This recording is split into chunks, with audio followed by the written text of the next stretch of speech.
السلام علیکم ویورز، آپ لوگ سب کیسے ہیں؟ سب خیریت سے ہیں؟ نحمدہ ونصلی علی رسولہ الکریم، اما بعد فاعوذ باللہ من الشیطان الرجیم، بسم اللہ الرحمن الرحیم۔ کیا آپ لوگ جانتے ہیں کہ مچھلی کے منہ میں زبان کیوں نہیں ہے اور اللہ تعالیٰ نے اس کی زبان کیوں نہیں بنائی؟ اس حوالے سے میں آپ لوگوں کو آج بتانے جا رہی ہوں کہ مچھلی کے منہ میں زبان کیوں نہیں ہے۔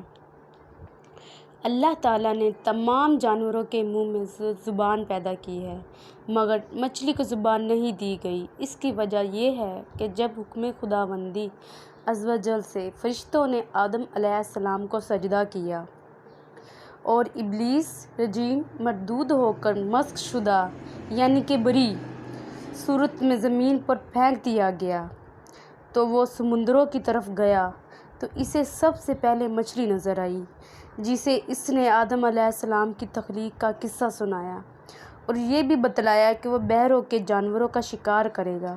تو مچھلی نے تمام دریائی جانوروں تک حضرت آدم علیہ السلام کی کہانی کہہ سنائی۔ اس کی وجہ سے اللہ تعالیٰ نے زبان کے شرف سے محروم کر دیا۔